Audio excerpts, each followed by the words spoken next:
Kita akan mencoba mengulas beberapa persoalan yang desinfektan terkait dengan pelaksanaan. Nah, melihat semua itu, jadi aparat yang mengikuti rapat itu kami ke sana, jam kami akan nyetop keadaan seperti itu. Kalau misalnya ada festival, itu kami hindari. Festival.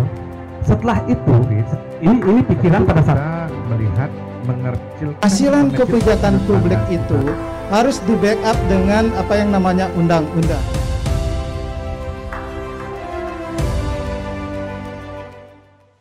Berjumpa kembali bersama saya Tias Paramita ya. Kita masih di obrolan spesial untuk edisi hari ini, Kamis 5 November 2020. Dan tadi Tias sudah tanya-tanya ke Bapak Bupati Buleleng dan juga Wakil Ketua DPRD Kabupaten Buleleng. Kali ini Tias mau bertanya ke Kepala Desa Tembok ya, Bapak Dewa Komang Yudi Astara.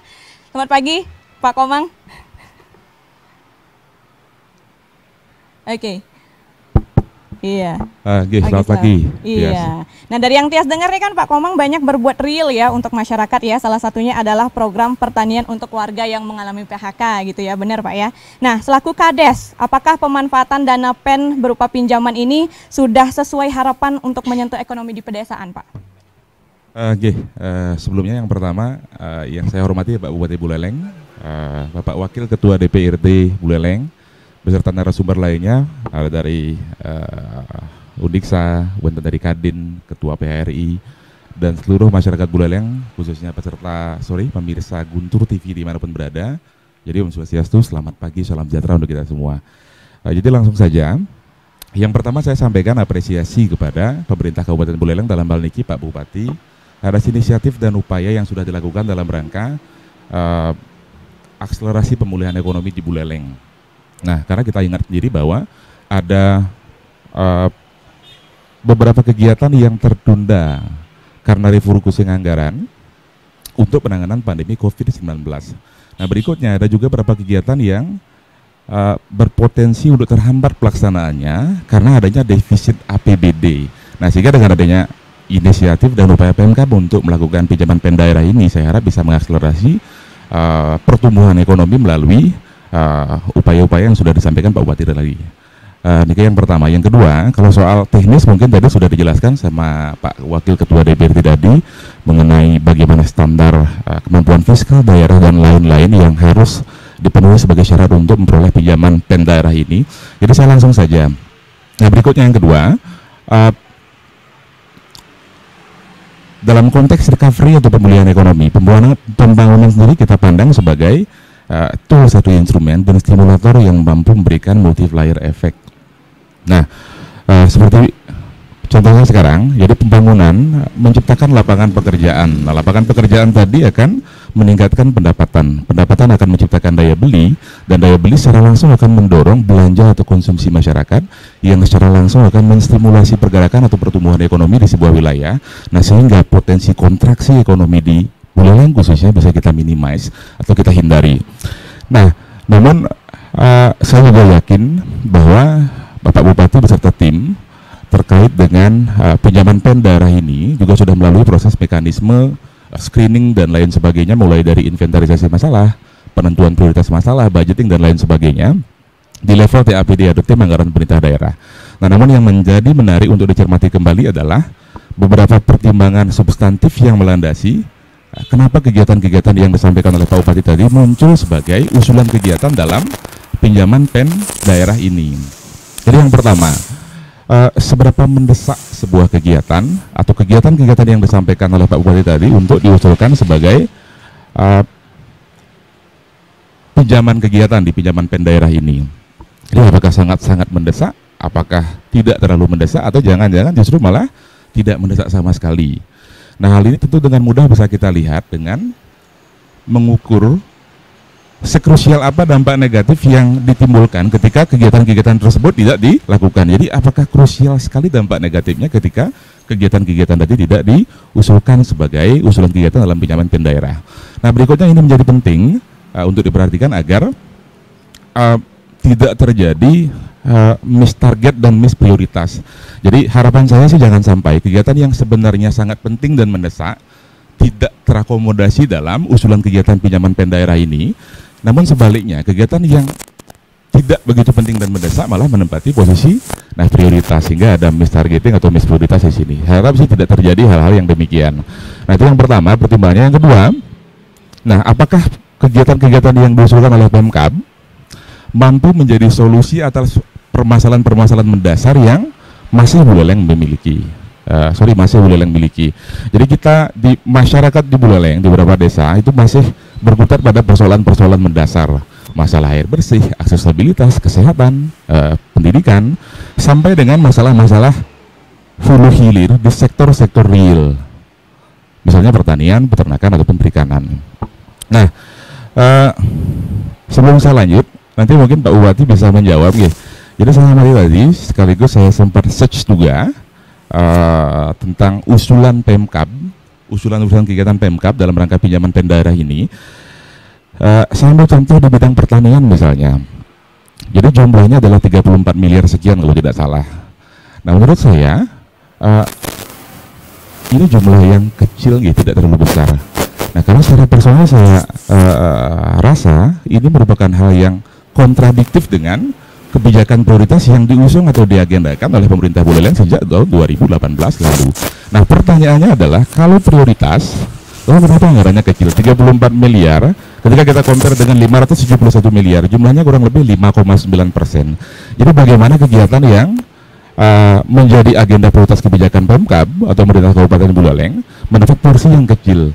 Nah, sedangkan kita sadari sendiri bahwa persoalan-persoalan di sektor real seperti pertanian, peternakan, dan perikanan ini sudah terjadi dari zaman ke zaman. Jadi kalau saya simpulkan, ada 4 model yang kurang lebih, 4 outline dari masalah-masalah yang terjadi dari generasi atau dari zaman ke zaman. Yang pertama, masalah lahan. Orang punya keinginan tapi mereka tidak bisa mengakses lahan karena nggak punya dan lain sebagainya. Yang kedua, modal atau biaya produksi.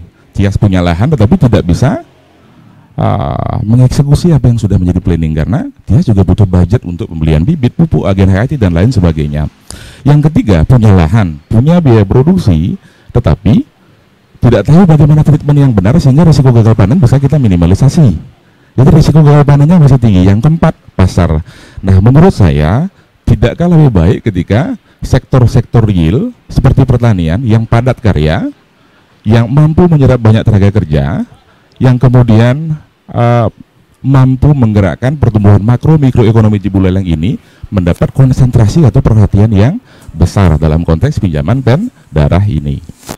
Nah, jadi ini pertanyaannya. Yang selanjutnya, kira-kira adakah hitungan atau analisanya berapa orang sih yang akan terserap dari kegiatan-kegiatan bangunan tadi? Karena saya lihat pembangunan infrastruktur punya porsi yang sangat besar, jadi 456 miliar, sekalipun hal ini belum tentu akan di-approve atau di HCC.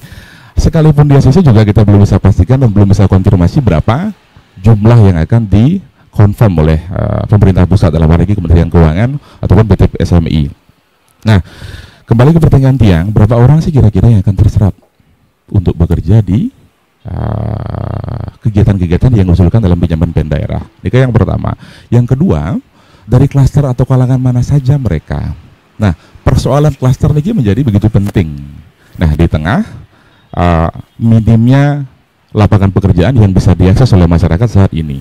Klaster yang maksudkan adalah apakah mereka atau yang akan menjadi sasaran dari kegiatan ini adalah mereka yang merupakan masyarakat atau tergolong masyarakat tidak mampu, apakah mereka yang tergolong buruh yang kehilangan mata pencaharian, atau apakah masyarakat yang mengalami PHK, atau pekerja sektor formal dan informal di sektor pariwisata yang mengalami dampak langsung dari stagnasi ekonomi akibat pandemi COVID-19 ini, atau siapa?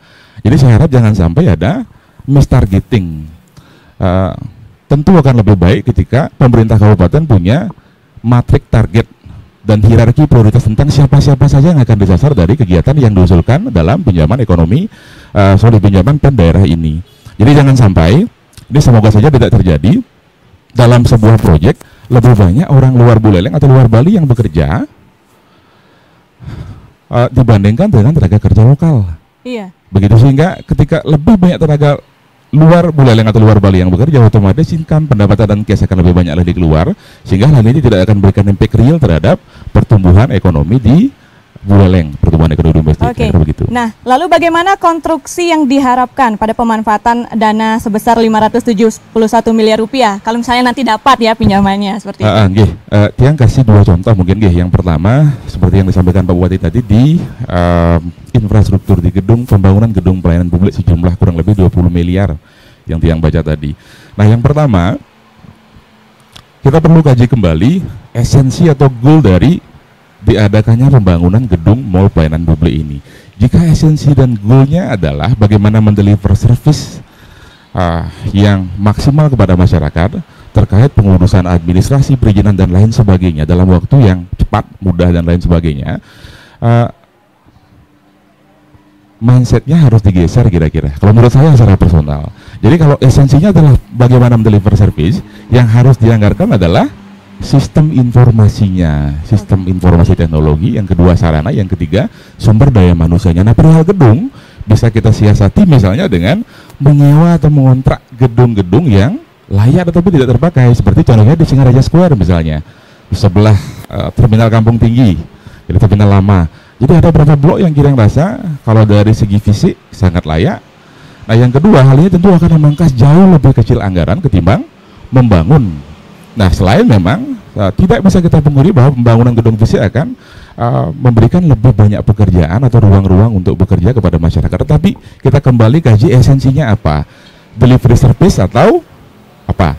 Nah, yang kedua pertanian misalnya. Ini jadi saya pandang begini ya, modelnya kita sederhanakan sebagai pinjaman daerah ini merupakan alternatif pembiayaan yang diberikan oleh pemerintah pusat untuk daerah dalam rangka mengakslerasi pemulihan ekonomi di daerah. Nah, ketika kita ngomong model, ada 4 struktur kurang lebih, 4 atau 5 struktur. Yang pertama ada pinjaman, yang kedua ada pengembalian, yang ketiga ada impact atau dampak, yang keempat ada skema-skema yang kita tentukan dalam merich atau menjangkau pinjaman ini. Nah, saya lebih sepakat karena ada pengembalian di sini meskipun dengan bunga 0%, tetapi tetap ada biaya provisi dan pengelolaan. Saya lebih sepakat kenapa tidak kita coba membuat sebuah pola investasi. Jadi kasarnya begini. Jadi kita pinjam uang sekarang untuk kita investasikan. Hal yang kita investasikan contohnya di sektor pertanian. Nah, kita asesmen dulu, kita nilai dulu apa yang dibutuhkan oleh pasar, demand-nya apa, sehingga kita bisa menentukan apa yang harus kita lakukan. Apakah produksi komoditas baru atau menanam komoditas baru, ataukah merevitalisasi komoditas yang sudah ada, dengan harapan satu, tetap ada masyarakat yang bekerja, yang kedua potensi-potensi pertanian di Buleleng dapat teroptimalkan dengan dana pinjaman ini, yang ketiga kita punya potensi return atau penghasilan untuk turut membantu pengembalian dana tadi. Jadi kurang lebih mainframe-nya seperti itu. Oke. Nah, lalu kalau dilihat dari pemanfaatannya, apakah ini berpihak kepada rakyat kecil atau siapa, Pak? Jadi tergantung. 456 miliar dana yang diajukan dalam bentuk proposal di pinjaman pendaerah ini tentu akan menyerap banyak sekali tenaga kerja. Tenaga kerjanya kan tidak mungkin juga kalangan menengah ke atas. Meskipun kalau ngomong level dampak, ada juga kalangan-kalangan tersebut yang akan terdampak, kontraktor, toko bangunan dan lain sebagainya. Cuman Buleleng ini luas, ada 148 desa termasuk kelurahan, dan dinamika masalah dan potensinya masing-masing. Nah, niki yang harus kita kaji bersama, sehingga saya rasa persoalan apakah akan berdampak kepada rakyat kecil, tentu akan berdampak kepada masyarakat, termasuk masyarakat kalangan kreatif. Cuman yang harus diperhatikan adalah matrik target. Jadi pada saat yang sama sekarang ada banyak sekali warga Buleleng yang merantau di selatan, yang menggantungkan hidupnya di sektor pariwisata, yang sejak 8 bulan lalu kehilangan mata pencarian, tidak punya pendapatan, sehingga mereka benar-benar berjuang setengah mati untuk bertahan hidup. Nah, saya harap jadi Pemkab bisa betul-betul memberikan konsentrasi kepada mereka. Artinya begitu. Jadi mereka adalah orang-orang yang sebenarnya saya kasih contoh di tembok, sebagian besar dari mereka tidak bisa kita akomodasi melalui kanal bantuan pemerintah manapun, karena mereka tidak tergolong masyarakat miskin. Kita asesmen dengan instrumen dan indikator pun mereka belum masuk. Tetapi secara real kemampuan finansial mereka sudah zero, bahkan ada yang di bawah zero. Jadi niki juga diperhatikan. Nah, termasuk yang saya harapkan sih tadi, jadi sektor-sektor real yang lebih potensial dalam memberikan kontribusi pembangunan ekonomi makro dan mikro di Buleleng ini yang lebih dimaksimalkan. Pertanian, peternakan, perikanan yang masalahnya dari dulu hingga sekarang ini belum selesai. Terakhir yang kita contoh mangga nih. Yang contohkan mangga di Desa Tiang, 95% lebih mangga di Desa Tiang, di Desa Tembok, semuanya dikontrakkan kepada pihak ketiga. Persoalannya adalah yang pertama harga kontraknya murah, 50.000 sampai dengan 70.000 per pohon per tahun atau per musim. Yang kedua, over treatment. Ada terlalu banyak pembagian pupuk kimia, pestisida kimia dan lain sebagainya. Nah, dampaknya nanti adalah sekarang sudah mulai banyak mangga yang meranggas kemudian mati. Jadi dampak sosial ekonominya rendah. Kemudian keberlanjutan atau eksistensi dari mangga niki sangat mengkhawatirkan. Niki terjadi di hampir seluruh wilayah. Nah, untuk menginisiasi ini, contohnya kita inisiasi sebuah pilot project. Kita namanya Sustainable Fair Farming Model. Jadi sebuah pertanian yang mengusung tema organik, yang sistemnya berkeadilan dari hulu ke hilir dan menjamin keberlanjutan. Jadi pohon-pohon tersebut kita kontrak kembali. Jadi desa melalui BUMDes bersama beberapa pihak yang memiliki visi yang sama. Jadi mengontrak mangga-mangga tersebut, kita akuisisi, kita ambil alih dengan harga kontrak yang lebih mahal. Yang kedua, kita berikan mereka sembako setiap bulan sampai dengan akhir panen. Yang ketiga, mereka juga bisa bekerja di lahan atau kebun milik mereka sendiri dengan standar harian yang ada di Desa Tembok. Yang keempat, mereka juga kita kasih kontribusi bagi hasil. Nah, harapan saya dengan pola seperti ini contohnya bisa dibangun sebuah model di mana pinjaman PEM daerah contohnya bisa dialokasikan untuk menyelamatkan atau merevitalisasi mangga yang di sebagian besar wilayah atau bahkan di seluruh Buleleng kejadiannya adalah sama, dikontrakkan dengan harga murah, di forcing treatment kimia dan lain sebagainya. Nah, sehingga tetap ada produk atau potensi yang merupakan keunggulan kepada daerah yang bisa kita selamatkan, ada masyarakat yang bekerja, pendapatan petani meningkat, dan ada return yang bisa kita share nanti dalam pengembalian. Mungkin bisa ditegaskan kembali menurut Pak Mekel, apakah pinjaman ini untuk rakyat atau siapa setelah tadi mendengar penjelasan dari Bapak Bupati? Jelas untuk rakyat, cuman perlu dikaji kembali esensi atau goalnya. Yang kedua, klaster atau kalangan masyarakat yang mana, begitu. Sehingga bisa kita tentukan masyarakat yang mana. Seperti pembangunan infrastruktur tadi, apakah masyarakat yang kehilangan mata pencarian, apakah masyarakat tidak mampu, apakah buruh yang kehilangan mata pencarian, apakah pekerja formal dan informal di sektor pariwisata yang terdampak langsung dari stagnasi ekonomi akibat pandemi COVID-19 ini, atau siapa? Nah, ini yang harus dibuat matrik target. Matrik targetnya harus jelas seperti itu ya. Listing dari prioritas kurang lebih begitu. Baik, terima kasih Pak Mekel ya. Sama-sama. Tias mau ke Pak Adi dulu selaku akademisi dari Undiksa. Selaku akademisi, apa yang terbayang dalam pikiran Bapak soal pinjaman Pemkab Buleleng sebesar 571 miliar rupiah yang baru rancangan ini Pak ya? Apakah ini program yang mendesak ataukah masih bisa ditunda kalau menurut pandangan Bapak sebagai akademisi? Terima kasih. Tapi sebelumnya yang kami hormati Bapak Bupati Buleleng, Pak Wakil Ketua DPRD Buleleng, Pak Ketua PRI, Pak Kadin, dan Pak Mekel yang kita hormati bersama.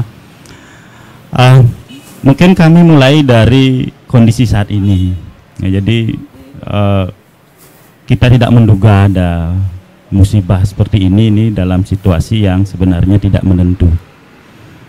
Jadi suasana pandemi COVID ini menyebabkan keterpurukan kita secara ekonomi.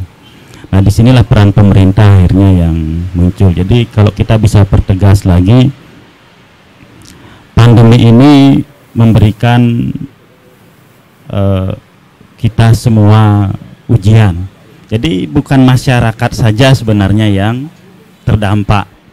Jadi masyarakat itu terdampak ya untuk memenuhi kebutuhan hidup mereka. Tapi apabila kita ke pengusaha, selain dampaknya ke perusahaan mereka, jadi mereka juga harus memikirkan tenaga kerja mereka, kan gitu. Nah, yang paling terdampak sebenarnya pasti pemerintah di sini sebagai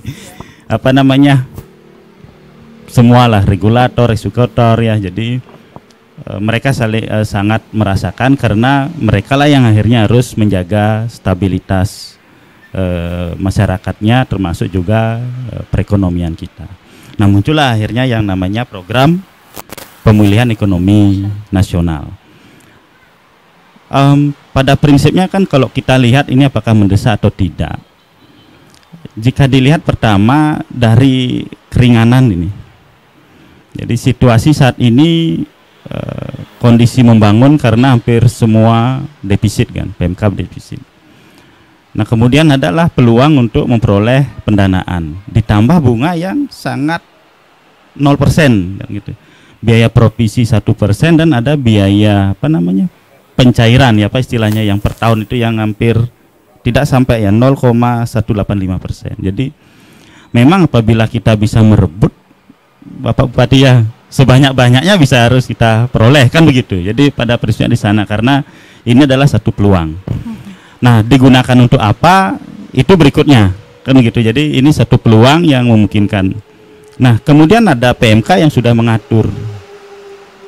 Nah, dalam PMK ini pasti artinya begini, dari up dulu turun bottom.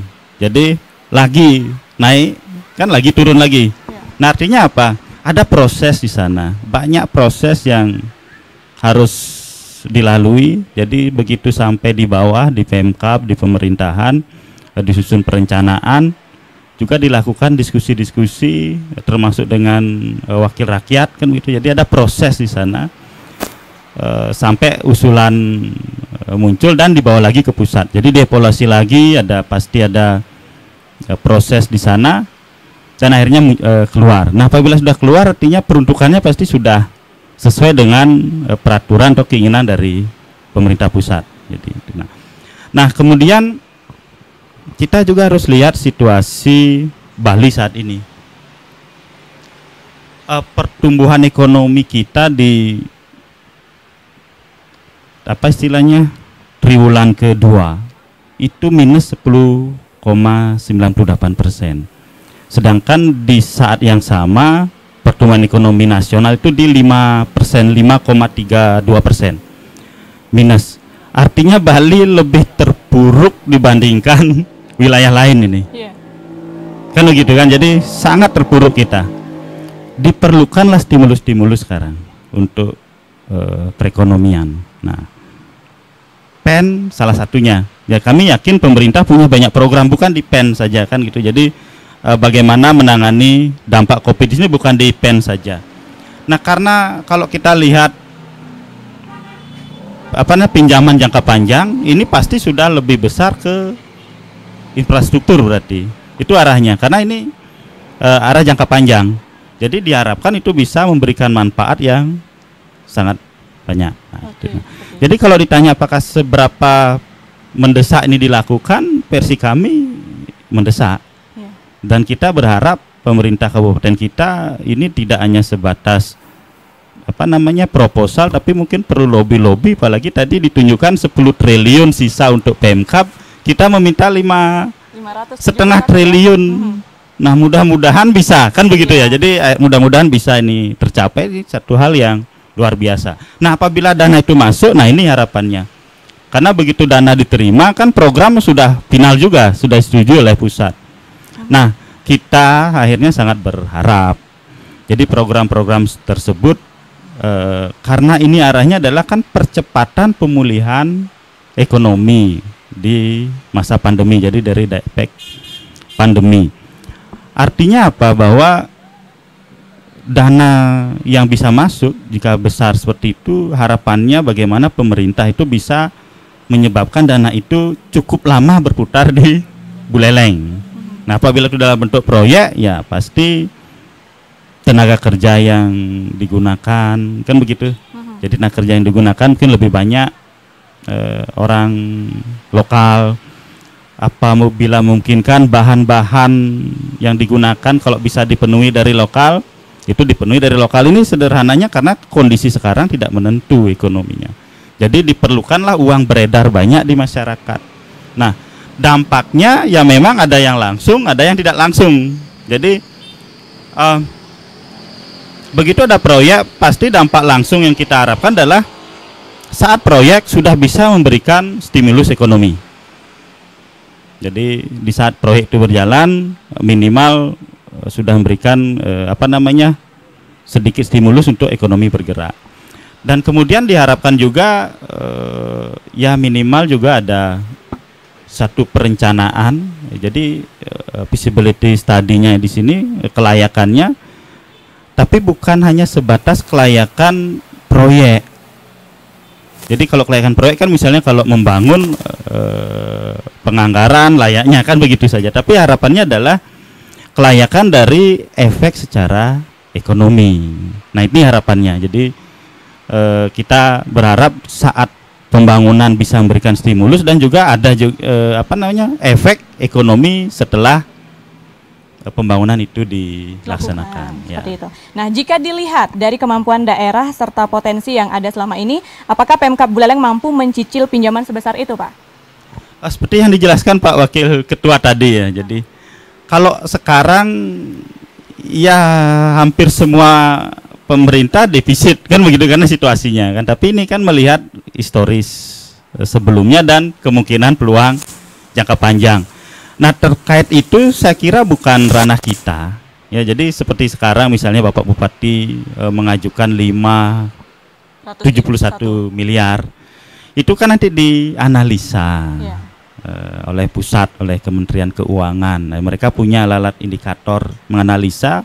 Dasarnya adalah potensi daerah dan juga pasti historis masa lalu sebelum COVID. Jadi kami yakin ini kan angka yang keluar itulah hasil analisis mereka. Kalau kita bilang 571 miliar ini, sekarang kita bilang Pemkab layak, kalau hasil penilaian pusat tidak layak kan berbeda Pak Bupati ya. Jadi saya kira itu. Oke. Ya tergantung ya. Nah, dari sisi waktu, apakah layak pinjaman itu dilunasi dalam tempo 10 tahun ataukah perlu di reschedule selama lebih dari 10 tahun agar pimpinan ke depan bisa berpikir lebih leluasa mengelola keuangan, Pak? Ini sebenarnya kan terkait bagaimana eksekusi sekarang dampaknya di masa yang akan datang. Apabila yang dieksekusi sekarang bisa memberikan dampak signifikan dalam jangka waktu 10 tahun, kenapa tidak? Okay. Nah ini kan sama Pak Bupati, kan Bapak juga orang bisnis kan. Jadi kalau ada uang banyak pun kalau bisa tidak dilunasi, bisa digunakan untuk yang hal lain, misalnya sektor lain untuk meningkatkan pertanian lagi, bukan harus dari PEN saja kan. Jadi tanian ya kenapa tidak, yang penting eksekusi sekarang ini apakah bisa menghasilkan atau bisa digunakan dalam jangka waktu panjang 10 tahun. Itu sih harapan kita karena ini pinjaman jangka panjang. Oke.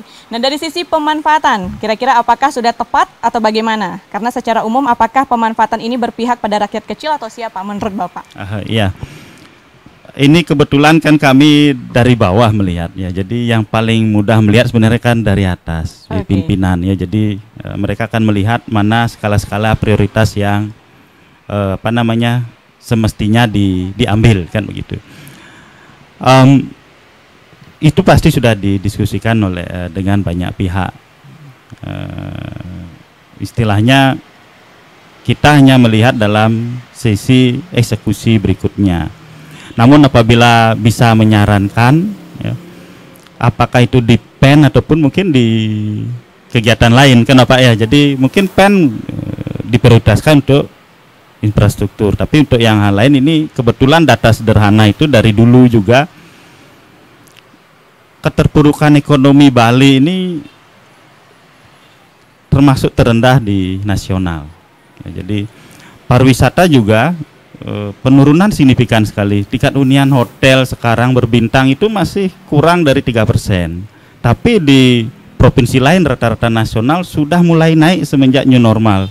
Sudah di angka mendekati 30%. Kemungkinan karena kita sangat tergantung dengan tamu asing. Sedangkan di tempat lain yang masih naik karena masih ada wisatawan domestik. Tapi begitu setiap pukulan yang terjadi, setiap krisis yang terjadi, ternyata kita terpuruk sekali. Nah ini salah satu mungkin sebagai bahan pertimbangan. Bukan berarti menurunkan peran pariwisata, bukan. Itu kan sangat menjanjikan. Tetapi harapan kami ke depan entah di PEN ataupun di kegiatan lainnya, 3 pilar mungkin pembangunan, misalnya pertanian dalam skala luas, kemudian industri kecil menengah, dan pariwisata ini mungkin yang duanya juga harus diprioritaskan. Kemudian kalau bisa mendukung pariwisata, tapi Bapak Bupati mandiri, kan begitu. Mandiri di sini begini, pertanian yang mendukung pariwisata, tapi di saat pariwisata terguncang mereka masih bisa tetap. Nah ini yang mungkin bisa menjadi pertimbangan. Oke, Terima mungkin kasih. bisa dipertegas Pak Adi, menurut Pak Adi apakah pinjaman ini untuk rakyat kecil, untuk pengusaha atau untuk siapa? Untuk kita semua, untuk rakyat. Ya, jadi begini. Kalau lihat namanya sarana olahraga kan sosial itu, semua bisa menggunakan. Ya, tapi kan sekarang kita lihat bagaimana prosesnya, bagaimana eksekusinya. Kita berharap ya sebanyaknya bisa menggunakan tenaga kerja lokal, kan gitu Pak ya. Jadi pengusaha lokal kalau memungkinkan bisa dilibatkan. Jadi lebih banyak, tujuan utamanya adalah uang beredar di Buleleng lebih lama, bukan banyak, tapi agak lama dia beredar di Buleleng gitu. Oke, jadi untuk rakyat gitu ya Pak, iya. kita semua. Baik, terima kasih Pak Adi. Nanti bakal kita lanjutkan lagi. Tias masih ada 2 narasumber lagi yang belum Tias tanya-tanya ya. Ada Ketua Kadin dan juga Ketua PHRI. Tapi kita bakal balik selepas beberapa iklan berikut ini.